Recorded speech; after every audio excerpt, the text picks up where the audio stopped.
Lakshmi கிருஷ்ணனாலே organic தான். அதில் இந்த நலங்கு மாவு எவ்வளோ ஆர்கானிக்னு பார்த்துடலாமா? Tan removal, dark spots, uneven skin tone, dark circles, இது எல்லாத்துக்குமே இந்த ப்ராடக்ட் ரொம்ப ரொம்ப யூஸ்ஃபுல்லாக இருக்கும். இது ஒரு 7 days சேலஞ்ச்னே சொல்லலாம். இதில் இருக்கக்கூடிய இன்க்ரீடியன்ட்ஸ்லாம் சொல்கிறேன், நல்லா கேட்டுக்கோங்க. கடலப்பருப்பு, பச்சைப்பயிறு, ரோஸ் பெட்டல்ஸ், மைசூர் தால், செம்பருத்தி, ஆவாரம் பூ, வெற்றிவேறு, கஸ்தூரி மஞ்சள் சொல்லிட்டு ரொம்பவே பாரம்பரியமான முறையில் நல்லா நம்மளுக்கு வெயிலில் காய வச்சு அரைச்சி பவுடராக கொடுக்குறாங்க.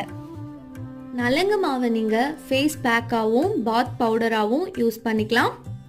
இந்த நலங்கு பவுடரை water, rose water or milk இது எதில் வேணாலும் நீங்கள் மிக்ஸ் பண்ணி ஃபேஸ் பேக்காக யூஸ் பண்ணிக்கலாம்.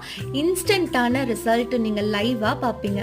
இந்த ப்ராடக்டை நீங்கள் வாங்கணும்னு நினச்சிங்கன்னா நியர்பையில் இருக்க Lakshmi Krishna store R website மூலியமாக கூட நீங்கள் பர்ச்சேஸ் பண்ணிக்கலாம்.